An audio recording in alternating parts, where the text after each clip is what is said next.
Et voilà, nous venons d'arriver à Belize City, après notre petite découverte de Altunja.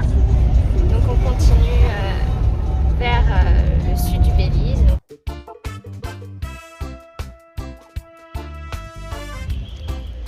Pas grand monde, hein. Alors, première impression de Belize City? Non mais en fait il n'y a pas grand monde. C'est-à-dire que le côté Nouvelle-Orléans défraîchi ou juste comme ça, oui, on le voit. Avec ce type d'application là par exemple. Ou celle-là. Mais donc le garde de la sécurité du Radisson qu'on interroge nous dit en fait on n'est pas le bon jour, hein, enfin en gros, parce que du coup on est dimanche, donc tout est fermé. Mais il a dit vous pouvez quand même aller vous balader.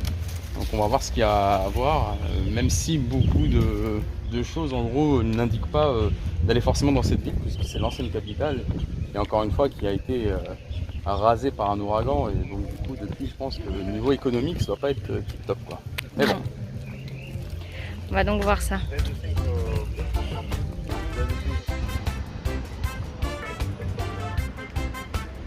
Everything is dead.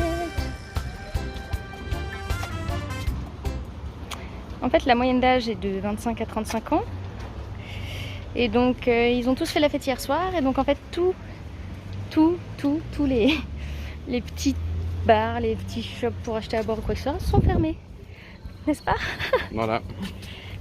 Bon. Et ils sont tous en train de décuver. Mais c'est réel en fait. Ah, et il y a les groupes américains. C'est super marrant ça aussi. Hop. Super marrant.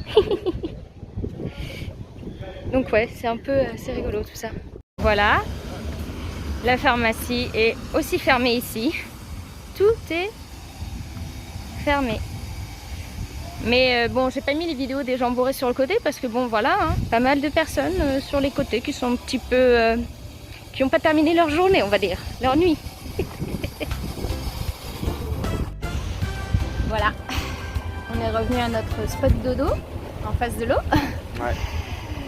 Parce que En fait, on a essayé de forcer le destin.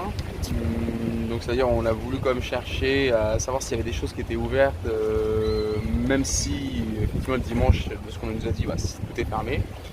Et déjà qu'il n'y a pas grand-chose à faire dans la ville. En plus, si tout est fermé le dimanche, donc clairement, bon. Voilà, donc là on est revenu sur le spot où on est garé. Donc d'ailleurs, je peux peut-être montrer où on est garé, montrer la mer elle est là, et nous on est garé, donc c'est vraiment juste devant quoi. voilà, c'est nu. Donc c'est le seul truc qui est cool.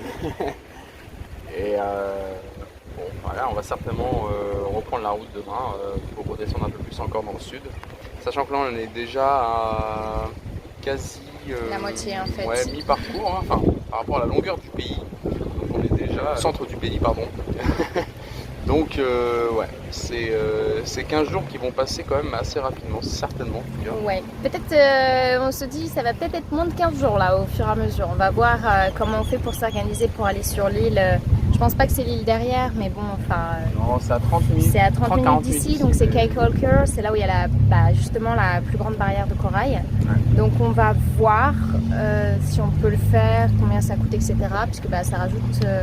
un petit peu parce que c'est pas un pays... C'est un pays qui est petit par la taille mais qui est énorme par les dépenses. C'est-à-dire que voilà, par exemple la bouteille de jus de fruits, imaginons qu'on payait peut-être 21 pesos. Ouais, donc grosso modo, allez, on va dire 1 euro. 80 centimes d'euros. 80 centimes, ouais, précisément. Ici, on va la payer 2 euros, voire même un peu plus. Quoi, donc, la même bouteille exacte. Hein. Mais voilà, donc ils importent énormément de choses. Alors évidemment, ça peut être compréhensible, hein, c'est pas ça le problème. Mais du coup, nous, on se pose une question là actuellement, qui est globalement, le niveau de vie a pas l'air. Enfin, en tout cas, chez les personnes qu'on a rencontrées, n'a pas l'air si élevé. Pourtant, tout a l'air hors de prix. Alors, comment est-ce qu'ils font On va essayer de découvrir ça, on va essayer Ouais. d'échanger. Là, à côté de nous, il y a un monsieur qui fait la surveillance, donc on va essayer d'échanger un peu avec lui ce soir. On va voir comment ça se passe, si on peut rencontrer aussi d'autres gens dans d'autres moments. Donc voilà, on vous tient au courant.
Donc ouais, ici en fait c'est monstrueusement cher. Par exemple, bah tiens, le paquet de Doritos, là normal, bon, c'est même pas la forme maximum, donc bon c'est, en plus c'est en truc, bon ça fait 300 grammes je pense comme ça. Il est à 12,25 $ béliséens, soit 6 $ US.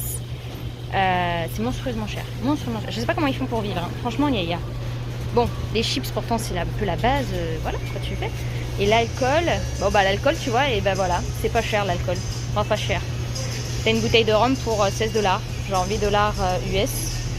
Donc voilà, bah, l'alcool est pas cher. Mais les jus, par exemple, là un jus d'orange, il est à 3,85 et c'est le moins cher qu'on ait trouvé. Et donc 3,85 ça fait, oh là, 4, ça fait 1,80, enfin 2 et quelques, enfin voilà quoi. Et donc ouais, on a beaucoup de mal à trouver des produits. Là c'est la première fois qu'on fait les courses. Et ben qu'est-ce que ça coûte cher quoi. Oh là là, ça fait un peu mal au cœur. Ouais. Je sais pas comment ils font pour vivre quoi. On se retrouve la semaine prochaine pour la suite des aventures au Belize. Ciao ciao.